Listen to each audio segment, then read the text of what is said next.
Our nervous system doesn't resist what we want. And so you're probably like, what do you mean by that? Basically, the nervous system resists what it thinks it is losing. Because again, it's stuck in that old pattern.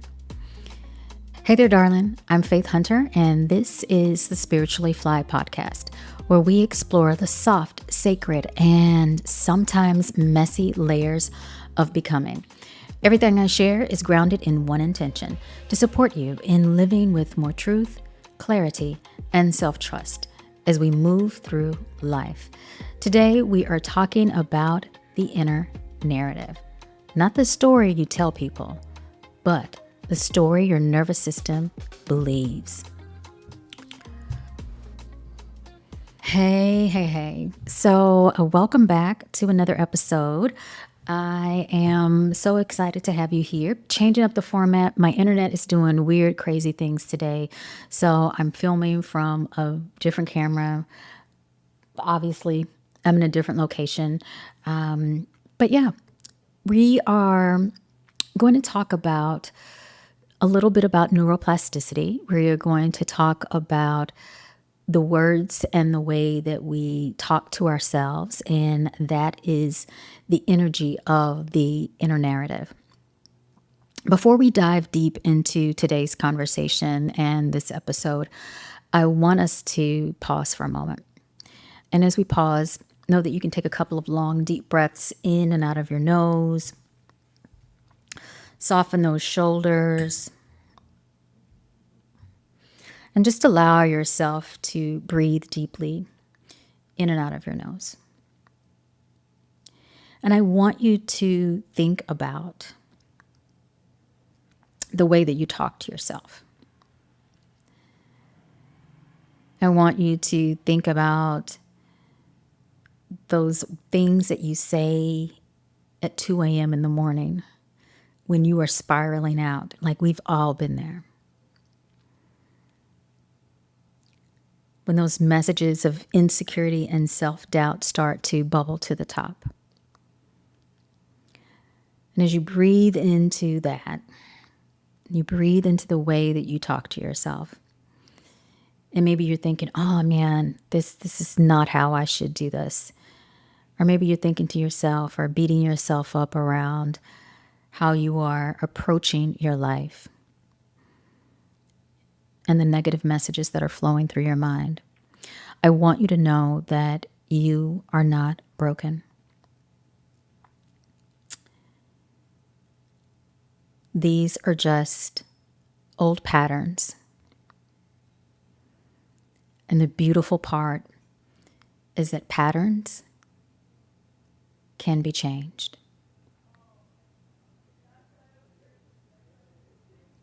Take a deep breath in. Exhale, empty out. One more. Deep breath in. Exhale, empty out.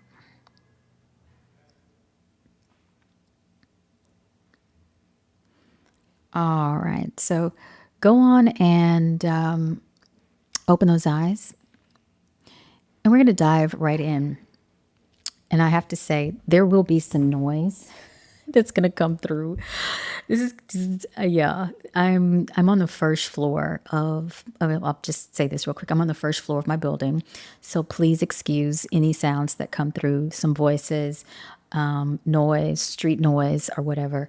But yeah, it gets a little noisy, but I wanted to get this particular episode out to you guys. All right.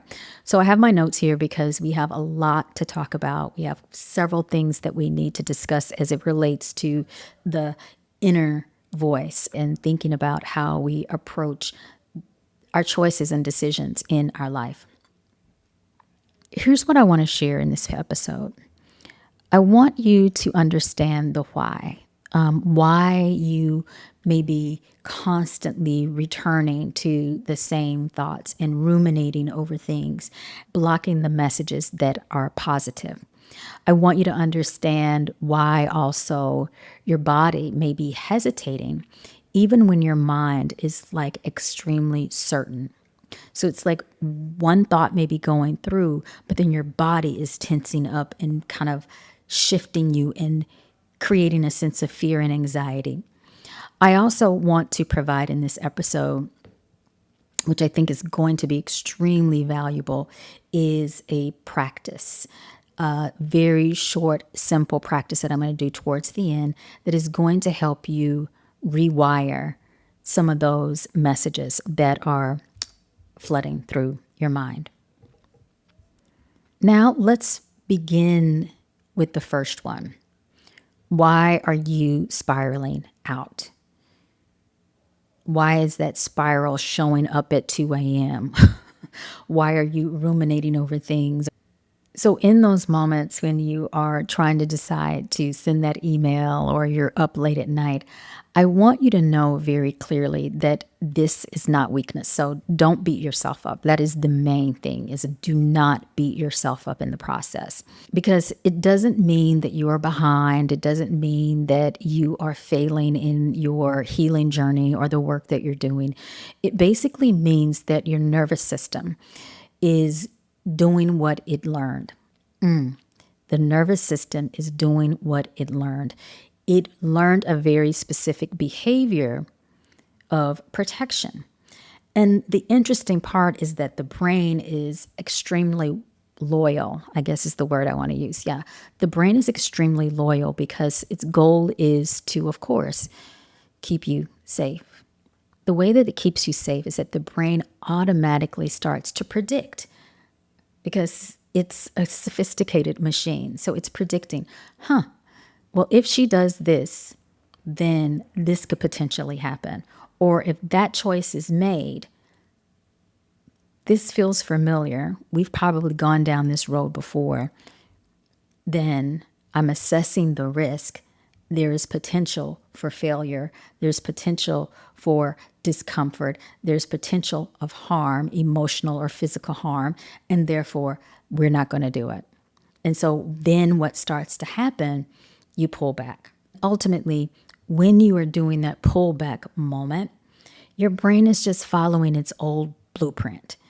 And when we are actively in that pattern, right, that old pattern, we know that we have lived through these moments of instability, insecurity, loss, grief, betrayal, like all the things, burnout. And our brain is saying, I've learned these lessons. We're not going to go down that path. I'm going to protect you, so don't worry. And it might be controlling you. It might be seeking perfection. I know for myself sometimes when I need to make a big decision, I'm always trying to refine and perfect it before I actually put it out or actually I make that decision. Or here's the interesting one, procrastination.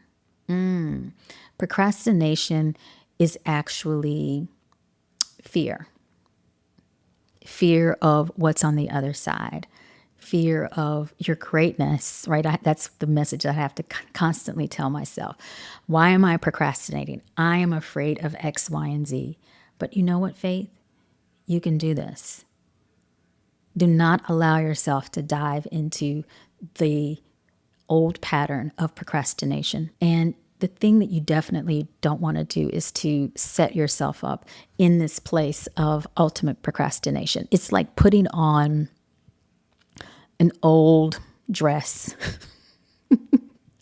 and going to this fancy party. And you know that you don't want to, wear this dress, right? You're like, I want something new. I even have something new, but this is my old faithful, right? I know that I always look good in this. And so we don't want to put on those old dresses. We want to put on brand new dresses, and we want to look fresh and lovely and step into that party feeling confident and vibrant.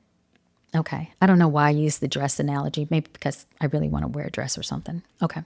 Now, here's the part where you can change, right? You can make the adjustment. Our nervous system doesn't resist what we want. And so you're probably like, what do you mean by that? Basically, the nervous system resists what it thinks it is losing. Because again, it's stuck in that old pattern. And even when we are desiring that place of ultimate success, sometimes success can be a little scary. And so the brain, the nervous system, is drawing in and pulling on the parts that it thinks it's going to lose. Maybe you're going to lose some friends. Maybe taking that next step is going to require you to leave a relationship or leave a job. And the nervous system is like, oh my gosh, if you leave all those things behind, what are you going to have when you step forward? So in thinking about that, I know that you may, and I'm thinking about you guys right now, I know that you may be afraid of being seen. I know that you may be afraid of taking on more responsibility. I know that you may be afraid of disappointing other people. And I know that you also may be afraid of receiving some really great, amazing experiences. And it's okay that your body is bracing as you take that next step, because the next step is scary. But know the bracing that is happening, the clenching that is happening in your physical body, or the churning in the belly, is actually a familiar sensation. But again, the beautiful part is that we can change that. We can easily rewire that. And the way that we do that is through neuroplasticity. Neuroplasticity is all about our ability to rewire and create some new lines and signals in the brain. And one of the ways that we do that is through repetition. And repetition, visualizing, repeating, taking a chance, doing that thing over and over and over again, we are creating a new pattern. In my book, Spiritually Fly, I talk about this from a very spiritual perspective. And I talk about it as it relates to the samskaras. And samskaras are impressions on the mind and on the body. And we have the option to imprint positive samskaras or old ones. And typically the ones that are old, that are not of value, are the ones that we rely on because they feel familiar and comfortable. But in order for us to take the next step, we have to create new patterns. We have to create positive vibration, positive high vibrational samskaras. And the only way that we can make that shift, again, is through repetition. And repetition is requiring us to do that every single day.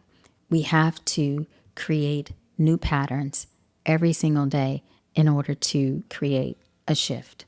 The amazing thing about the brain is that it has the capacity to take on so much information, and it can process and filter that information. And as it's moving through that filtering state, it is looking at what you're repeating. So as you are, for example, moving through your day, and I know lots of people, myself included, love affirmations, right? And one thing I like to do, sometimes I don't, I should say, sometimes I don't just repeat the affirmations. I'll just put on a track, right? And the affirmations are going and playing in the background while I'm doing my daily walk, or maybe you're in the car. And the magical part is that those messages of positive, affirming statements are having a major impact, because the brain is like, oh, she listened to those yesterday. Those messages are flowing through and it's on repeat. Oh, the next day happens. Now she's listening to them again. Oh, now she's listening to them again. Oh, now she's listening to them again. The repetition starts to seep in. And instead of the negative messages, the doubt, the insecurity becoming the norm, the positive samskaras, the positive messages are actually hitting. The brain is magical. The brain is magical. Because then what happens is that the old messages are actually being pushed out. And you're creating more room and more space for positive vibrations, positive messages. Let's shift gears just a little bit and talk about collecting evidence. When I say collecting evidence, what I mean is that the brain has the ability to recognize proof because the brain ultimately wants to validate itself. Here's what I'm saying. If we are constantly thinking doubt and insecurity, negative messages, the brain is going to go, oh, you're always being rejected. Or you're always behind. Or maybe you can never trust yourself. And if the brain is constantly hearing that, it will show you proof of that.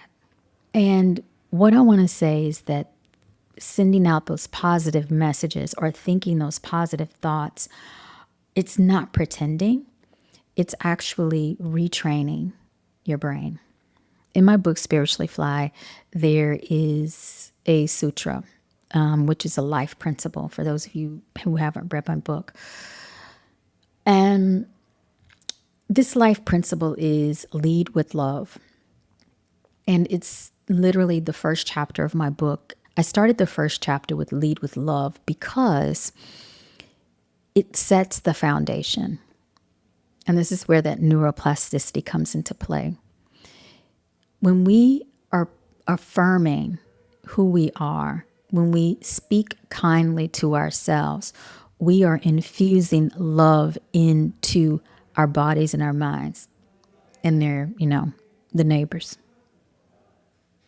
In my book, Spiritually Fly, first chapter, it is also the very first sutra or principle, life principle for the Spiritually Fly framework and ecosystem.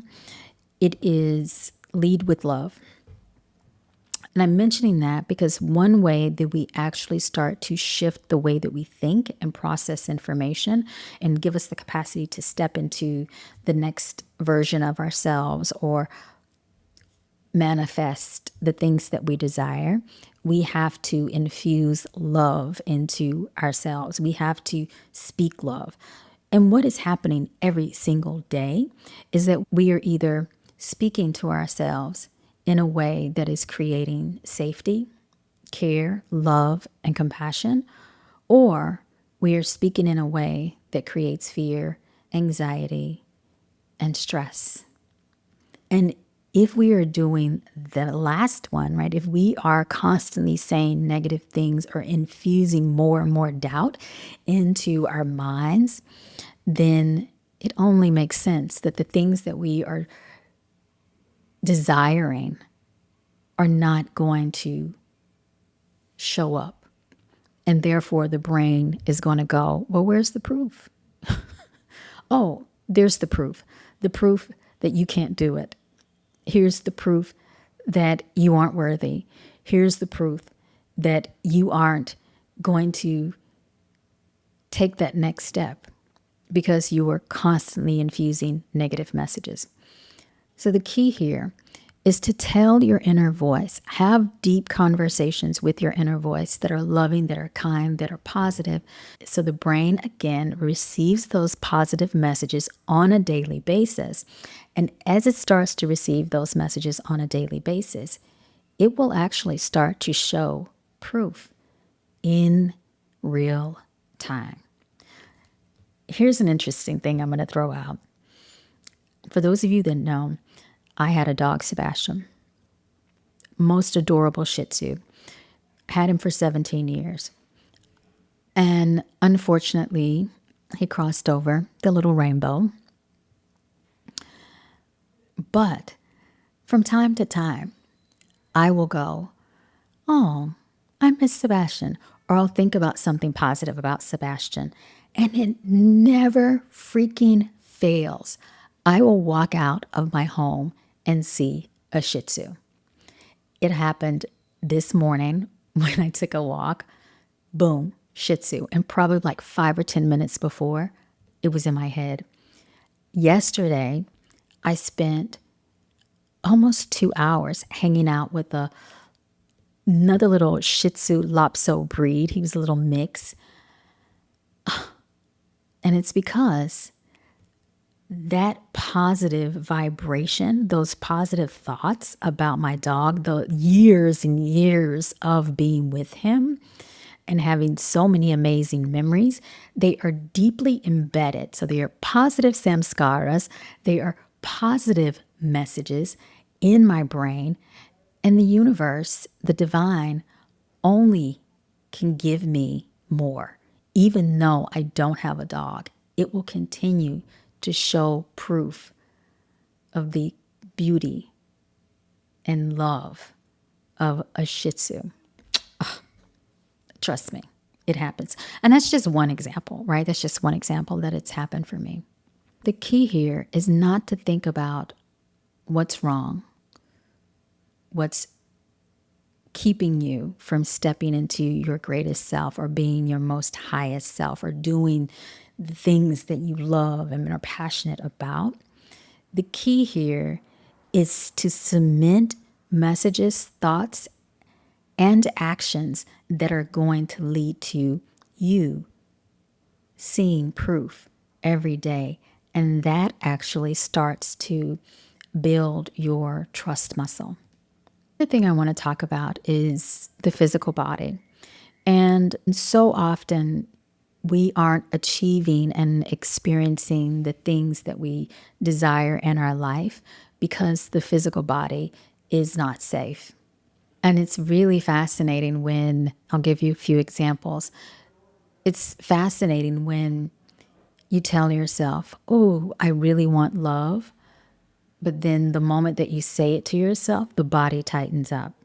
Or I want to raise my rates. And then you start feeling this knot in your stomach. Or even, I want to be more visible. I want to put myself out there. I want to share my message in a bigger way. But then you turn the camera on and your throat clenches. And I want you to know that you're not alone. I provided those examples because I have been there before. I've felt all of those things before. And the way that I managed to create a shift, but also maintain, right? Because it still takes work and practice, is that I have to create some sense of safety in my physical body so that when I do verbally say those words or when I actually write things down in my journal, I write down my intentions, my body knows that it is okay, meaning my body understands and knows that I am safe to receive, I am worthy to experience the things I desire. I deserve to live the life I desire. But it takes work, daily action steps for it to happen. So on that note, I want you to engage in a practice. And and many of you may know this, one of the ways that the body has the capacity to absorb these positive vibrations, these positive messages, and to experience these beautiful imprints on the brain is when you go to sleep at night and you wake up in the morning.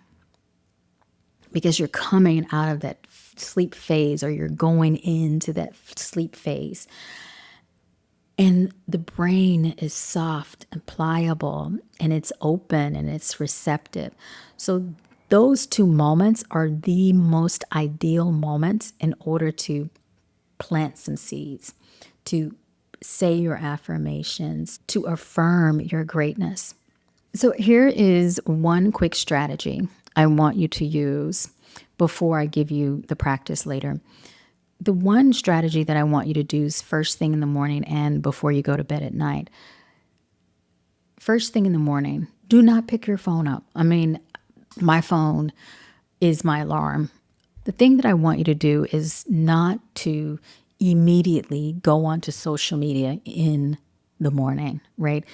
I know all of us have our phones near us. If you don't need your phone right near you and you can use a clock to wake yourself up, old school clock or, some other type of alarm, use that. But if you do use your phone, do your snooze, whatever you need to do, but keep the phone far away from you. So one of the things that I do, I'm actually here in this bed where I'm sleeping right now. I don't place the phone on, I'm leaning back. I don't place the phone on this nightstand because I typically sleep on this side of the bed. I actually place the phone on the other side. And then when the alarm goes off in the morning, that means I have to get up, move over, turn it off, put it on snooze, and I leave it there. And then I know I have 9 minutes to pour in some positive vibrations, right? My mind is still fresh. I don't even look at it. I just kind of lift it up because with the snooze, if you have an Apple phone, you kind of know, or maybe not. Depends on what software you use. I use a sleep app. All I have to do is lift the phone up and put it back down without even looking at it. I have my eye mask on, everything. I'm like, okay, where's the phone? All right, lift up, boom, put it back down. And then I know I have 9 minutes to say some affirmations, do my gratitude meditation. Again, eye mask is still on. My earplugs are still in because I like to block out all the sound. And I dive into sealing in some of those positive messages. And then when you go to bed at night, after you put your phone away, you pause, breathe, take about 10 to 20 long, deep breaths and allow your nervous system to slow down. And as your nervous system is slowing down, once you're feeling really great and grounded in your bed, then allow some of those affirming thoughts to move through. That's my first strategy.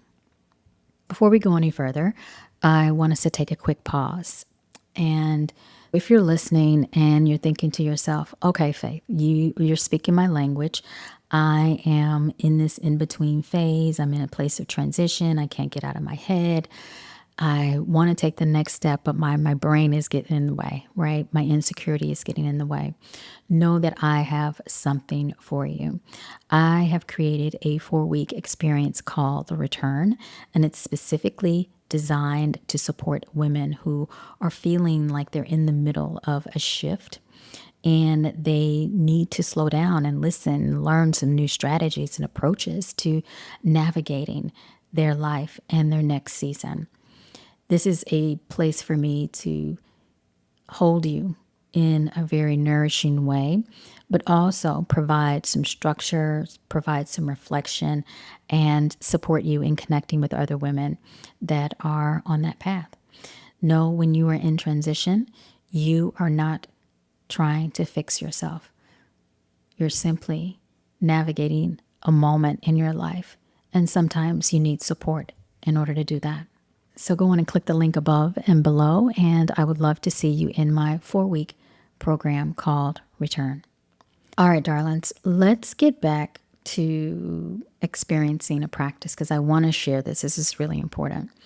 In order for you to create some new patterns, in order for you to collect the evidence on a daily basis, so you are manifesting, because that's basically what it is, you still need to calm and soothe your nervous system. You need to feel safe in your body. So the technique and approach that I have created is called the subconscious rewire. And it takes anywhere from about 3 to 5 minutes to do it, depending on how long you breathe. But there are a couple of little steps and stages, and I'm going to encourage you to join me right now. We're going to actually do the practice. So go in and get comfortable. Close your eyes if you'd like. And this particular practice is all about neuroplasticity. It's about that repetition that we were discussing. It's about tapping into your nervous system and creating a sense of safety. And through that, we're going to train the mind to collect evidence in real time. So relax those shoulders, get really, really comfortable. And the breathing pattern that we're going to use first is we're going to inhale for 4 counts and exhale for 6 counts. And this is in and out of the nose. So I'll guide you through a few rounds. You're going to inhale, 2, 3, 4. Exhale, 2, 3, 4, 5, 6. Inhale, 2, 3, 4. Exhale, 2, 3, 4, 5, 6. Inhale, 2, 3, 4. Exhale, 2, 3, 4, 5, 6. One more round. Inhale, 2, 3, 4. Exhale, 2, 3, 4, 5, 6. Now allow your breath to flow naturally in and out of your nose. And we're going to begin to create one sentence so that you can collect evidence today. And it's just one simple sentence. I want you to think about what you desire, an intention, but keep it simple. We're going to start out small. So maybe it's like, today I'm collecting evidence to feel more steady. Today I'm collecting evidence to make intentional decisions. Today I'm collecting evidence to receive love. So whatever evidence you need to collect, think of one sentence and repeat that 3 times to yourself.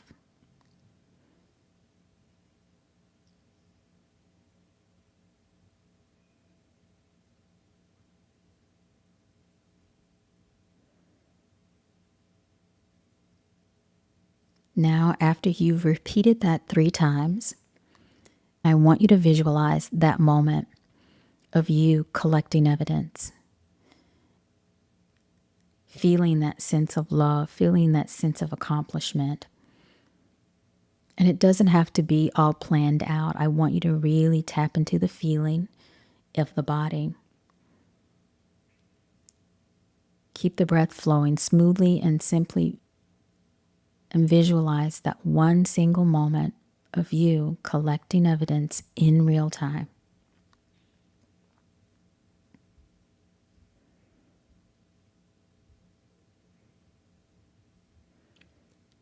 Now take a deep breath in.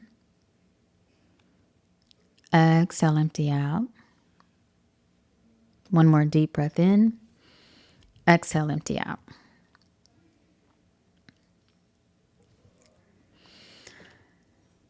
All right. So one of the reasons that particular technique, and again, it's called the subconscious rewire, the reason that works is because it's repetition. Comes back to that moment of repetition. Not only are you saying the words, and then after let me break it down in this 3 lanes. First, you're calming and soothing your nervous system. You've created that sense of safety and steadiness in the physical body. Then you start to repeat that sentence.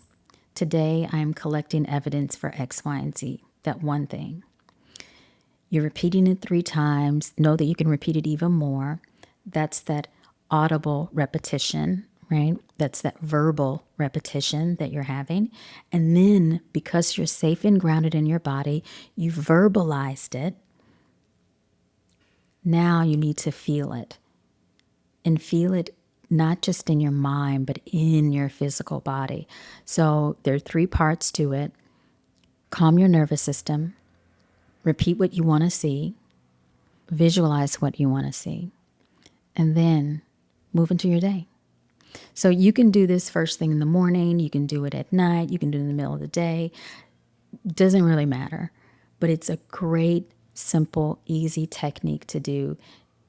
Not only are you gaining the benefits of calming and soothing your nervous system, you are actually creating some new pathways in your brain, and then the universe is going to deliver.